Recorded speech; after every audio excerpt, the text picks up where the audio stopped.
But he was funny. He was funny on Twitter. Yeah. I remember like going, like my mate was like, oh, you can go work for this guy. And he was going out to people in KFC. I was like, don't do it. You're going to get fat. And I was like, funny. Like this guy's got something.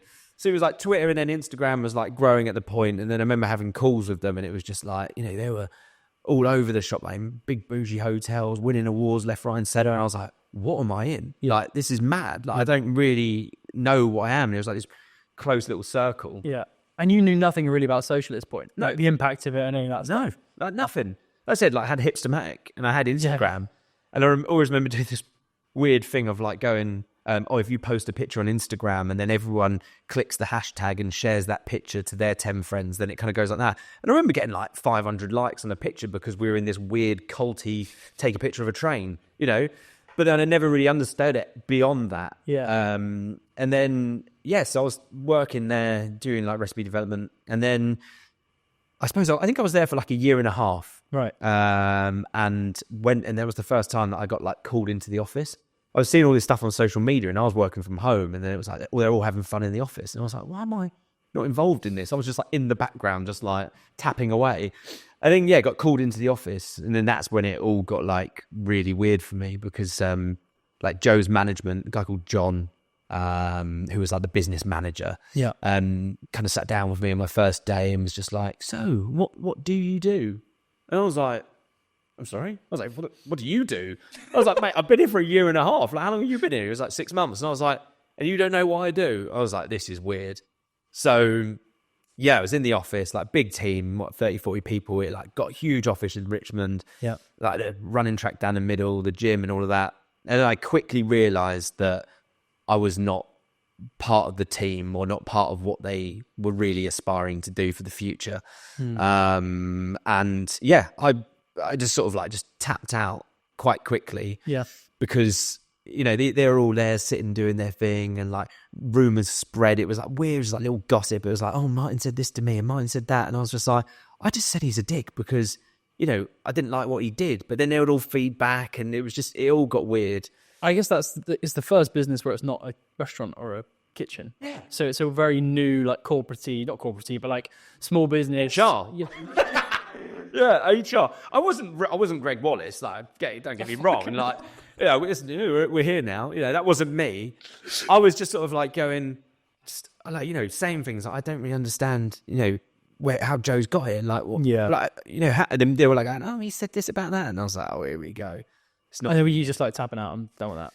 Yeah, I ended up just doing quite the bare minimum. Like they had their little gym there, and then I was still doing loads of fitness. So I was like running from Hackney. It was a 15-mile run, Hackney to Richmond, there and back. I did it for a week. I got really broken, but I used to just run in the morning. Yeah, and then I used to just sit in the gym for an hour and just sort of like tootle around. No one questioned what I was doing because no one knew what I was doing. Yeah. So I was sitting there and I was just like, this is kind of cool. So I'd be in the gym, like doing a workout. And everyone's like, what are you doing? And I was like, go for a workout. And I'd go for lunch. And everyone was just like taking their 35-minute lunch breaks, eating my protein. And I was just like, you're on Tortilla having a little break. Yeah, exactly. It was lovely. Yeah. Well, burritos down on the corner next to Yo Sushi. Yeah, I loved it. It was there quite a lot. But yeah, it kind of got to a point, I suppose, where it all kind of come to a head, and it was my fault, and I don't really care now, but it was a lot of sort of like what do you call it, where contracts would come to an end, and they were kind of like going, okay, this is what your new pay is going to be, and all stuff like this. And these kids were like 20 grand a year, and I was saying to them, I was like, you need to be getting paid more, like, because your role is fundamental to this business. I wasn't like going behind anyone's back, but I was also like going, come on, like think about what you're doing, like think about your career, like, yeah, you're 21, but like you need more money for what you're doing. Yeah. And then I got called in for a meeting, and it was like, I've got a piece of paper, I love it, it's so fun, I wish I brought it with me. Basically sat down, and John, the manager guy, he went, so how's it going, Martyn? And I was fuming, and I was just like, you know what? I feel fucking underutilized. I was like, I'm a chef, and I'm sitting there tapping into an Excel spreadsheet and writing recipes and not even cooking them, creating content, doing any of this. I was like, it's fucking wasted. Let me do something different. And he was like, oh, we're really sorry you feel like that. Da, da, da, da. And I was like, okay, cool. But like, what's going to happen? What's going to change? Like, is there anything going to happen? They were like, oh, we'll speak about this. Next day, called in. so Martyn, we're going to let you go.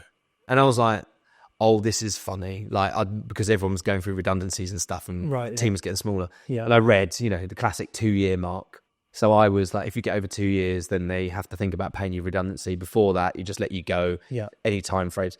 So I was literally 2 weeks off 2 years, and then they were like, boom, like that. Nothing to do with Joe. No. He probably fed something in. There was quite a lot of stuff that was like, you look a bit like Joe. You should do what he does. And I think he overheard it a few times. But yeah. And then there was conversations you just heard, like his manager, Bev, she would come up to me and be like, who owns a recipe? And I was like, no one. You can't own a burger recipe. She was like, all right, okay. And then because I'd written a lot of recipes, it was like, who owns them? And all of a sudden I was like, this is getting weird. Who does own them? I don't know. Like, isn't it just the work? Yeah. I guess all recipes are copied and like Exactly. But this is what I just didn't understand. But he's got thousands of cookbooks. Yeah. Like, is it not the same stuff? Oh, I don't know.